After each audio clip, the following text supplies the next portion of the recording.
Pomp and circumstance becomes a day of chaos. How the class of 2022 says this is just another reminder of their resilience. She would, had a hard time sitting up, and she couldn't hold her head up, and just watching her go through that was this is not my kid. Plus, a warning for parents. An uptick in hepatitis A spreads among children. The symptoms to look for and the fast action needed if your child catches it.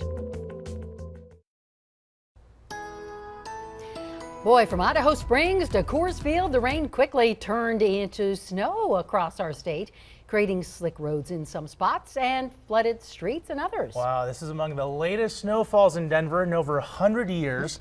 The sudden shift in weather is forcing dozens of high school graduations to be canceled, making what was supposed to be a day of celebration a whirlwind of chaos for parents and students. Good evening and thanks for joining us for Denver 7 News at 5. I'm Bayan Wang. And I'm Ann Trujillo, and we have team coverage for you tonight to prepare you for this very busy weekend. We have crews all across the metro checking out the conditions. Let's start first with Chief Meteorologist Mike Nelson. So Mike, what can we expect later tonight going into the weekend? More of this coming up. There'll be snow falling for much of the night, although it's going to gradually taper off from north to south along the I-25 corridor. Here's a view on the Pearl Street Mall, a rather soggy scene late this afternoon. And it's cold out there. Remember those readings in the 80s to near 90? Well, right now it's 34 in Denver. And look at the fall in temperature in the last 24 hours. It's 47 degrees colder right now than it was this time yesterday. And up at Fort Collins, 49 degrees colder, 52 degrees colder at Colorado Springs. There's the front. It's pushed to the south. We're getting the snow continuing across the higher elevations, rain to the north and east, and some rain out west, which is great news. Boy, they really need it there. Some of those fires out near the Pagosa Springs area. So you can see the heavier bands kind of slipping a little bit further south, that darker color right there. I think that's what we're going to see overnight tonight, as the heaviest precipitation will gradually push down toward Monument Hill and into southern Colorado and taper off a little bit up near the Wyoming border. But we still have a slew of advisories in effect. Freeze warnings on the northeast plains and in the light blue out in the northwest Colorado. Winter weather advisories in the purple colors, and winter storm warnings continue across the Front Range. Notice there's still a fire weather warning over extreme southwest Colorado because they're probably not going to see the bulk of this moisture. And this is what it looks like a little bit closer to home. So we'll remain under that winter storm warning until about noon tomorrow. Our weather headlines then: we'll get some moderate to heavy snow overnight. Temperatures drop down to right around the freezing mark. A few spots may even dip down to around 29 by morning. It's going to be a wet and chilly weekend, although not quite this cold. And then it'll be slow to warm up early next week. I'll have your full 7-day forecast coming up in about 15 minutes. But now we go live to Denver 7's CB Cotton, who has more on the road conditions from south of Denver in Castle Pines. CB, how's it looking down there? Hey, Mike, great to hear from you. Well, we've got a clear view of I-25 as it runs through Castle Pines. And I can tell you traffic is moving much faster now than it was even an hour ago. We were traveling here from Denver around 2:30 this afternoon, and we could hardly see. It was near whiteout conditions, and people weren't taking any chances while traveling earlier today. We caught up with several drivers who came out for last-minute grocery runs or errands, and they all said when the snow was coming down hard, they took it nice and slow and kept distance between them and other cars. And some drivers even decided to get off the interstate entirely. I actually pulled off and took a nap for a little bit, and then I woke up and visibility was much better. So we're just going to see how it goes. Coming up 25 was only about 100 yards of vision. It's coming down so fast and so hard. That man said it best. Just a few hours ago, it was really coming down hard here in the Castle Pines area, but now things have eased up and there's not too much accumulation here in the low-lying areas. But I'm told it's a much different story up north, and that's where we have a crew monitoring those conditions. Denver 7's Colette Bordelon is there. Colette, what can you tell us? It's not looking that great up here, CV. Like you were saying, it's really accumulating. The roads have started deteriorating seriously. You can start to see that slush just building up around the tire treads where cars have been driving. People are taking it slow out here. Visibility not too great. I would guess you can't see around 100 yards in front of you. And since we've been out here, which has been since around 2, we've really started to see this snow pick up. It might have died down a touch in the last hour, Oh, and we just got hit with some of that slush. Might have died down a touch, but it is really not helping out the roads out here. And guys, I think the one thing to take away from all of this is in Colorado, you really do expect the unexpected, right? Gotta love this weather. All right, thank you, CB and Colette. And remember the 80s just a day or so ago? Well, that's what the class of 2022 was planning on for graduation.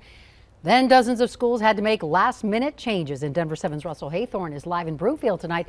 And Russell, many students had to brave the snow to get their diploma, making this certainly a memorable graduation day. Yeah, it is really coming down right now here in Broomfield, and a heavy wet snow. Hard to believe we're talking about snow on May 20th after it was almost 90 degrees yesterday, but here we are. The sign says it all. Congrats, grads. Boulder Valley Schools having to move several outdoor graduation ceremonies indoors this weekend. Here at the First Bank Center, it is Centaurus High up next. Their graduation ceremony, in fact, just underway here at 5 o'clock. And this has been the case all throughout Metro Denver. We have some video to show you from earlier today. It was Chatfield High over at the Denver Coliseum. Many Jefferson County schools, as well as other schools throughout Metro Denver, moving indoors. Chatfield High was scheduled to be at Red Rocks Amphitheater today, but they moved to the Denver Coliseum. And then Columbine is up next this evening. Not exactly what the graduates had in mind, but they all seem to be taking it in stride. It's a group of kids that has certainly had an eventful high school career, and they have learned to adjust and adapt. Come on in, get dry, get warm, you're welcome. It's kind of in line with Colorado, in all honesty, snowing on graduation. I graduated in Colorado in a snowstorm. I can say that my whole life now. I guess this is just one more hurdle they got to get through to be on their own. Just one more hurdle. So again, Centaurus High just underway here at the First Bank Center in Broomfield. Tonight at 7 o'clock at the Denver Coliseum, it's Columbine High School. And then this weekend also, CHSA has had to move several of the high school championships. Track and field moving from Friday and Saturday to Sunday and Monday, and lacrosse moving from Saturday to Sunday and Monday as well. We'll keep you posted on all of this. For now, we're reporting on a pretty good snowstorm on May 20th here in Broomfield. And guys, back to you. Yep, we are a versatile bunch here in Colorado. Thank you. And if you were planning on seeing the Rockies tonight taking on the Mets out at Coors Field, yeah, that's not happening. Tonight's game has been postponed, and I mean, you can see why, right? Now a doubleheader is on the schedule tomorrow starting at 1:10. Of course, if the weather doesn't improve, well, that may change your weekend plans all over again. Well, let's hope it certainly does improve. Well, even on a snowy day like this, there's still fires burning in Colorado. Fire crews are working the Sims fire in Ouray County, which started Thursday. Some families had to evacuate from their homes. And at last check, the fire has burned more than 370 acres with 0% containment. And if you're trying to catch a flight for the weekend, make sure you're up to date on any changes, because at last check, DIA was reporting 370 delays today and 217 cancellations. A lot of weekend plans are going to have to wait. Changing quickly. Yeah, it sure is. All right, well, tonight the CDC is warning families about the rise of hepatitis cases among children. Here in Colorado, there are 13 known cases. And the CDC held a media briefing today to talk about what its experts are seeing. Denver 7's Megan Lopez explains what we know and don't know about the rise in cases. Hepatitis is an inflammation of the liver. It can be toxins or medication, contact with blood, alcohol, or even some medical conditions that cause it. The most common forms of hepatitis are A, B, and C. The letters specify what virus caused the liver to swell up. Some have vaccines, some don't. But here's the problem. Medical experts don't know what's causing this form of hepatitis in kids that the CDC is warning about. Hepatitis has been around forever. We've always seen a few cases of hepatitis in children. What we're experiencing now is a large, very rapid uptick in cases. That's Dr. Reginald Washington, the chief medical officer for Rocky Mountain Hospital for Children. Their hospital has seen a few cases of hepatitis in kids. Luckily, none of them have needed to be admitted, but it does have parents worried, and unfortunately, there aren't good answers right now on whether it's preventable. But doctors may be getting closer to an answer on the cause. At present, the leading hypothesis remains an important role for adenovirus 41. However, not all cases of this new hepatitis can be traced to adenovirus. Some of the symptoms for hepatitis are upset stomach, vomiting, and a fever, but it's the yellowing of a child's eyes or skin that give it away. The CDC has received 180 reports of kids with hepatitis in the past past 7 months, including 13 right here in Colorado. Kelsey Schwab's daughter, Baylin, what is this? Can I take it? Had to get a liver transplant after being diagnosed with hepatitis. The South Dakota mother told CNN about how scary that ordeal was. Like she would start shaking and she would, had a hard time sitting up and like she couldn't hold her head up, and just like watching her go through that was like, this is not my kid. While medical experts around the world work to figure out what's causing the rise in hepatitis cases, Dr. Washington says not to panic. But if your kid is sick and you are worried, there's no harm in going to the doctor. If you have a question or concern about your child, please seek medical advice. That's not panicking, that's doing what a parent should do. And he says the earlier hepatitis is spotted, the better for their treatment. Megan Lopez, Denver 7.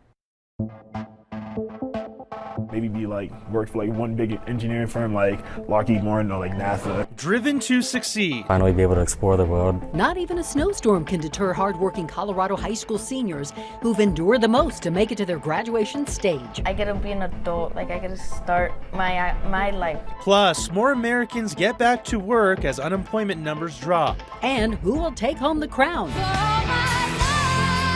An early peek at the American Idol finale. She stays to her style. Don't try to do any acrobatics. She's got the shot.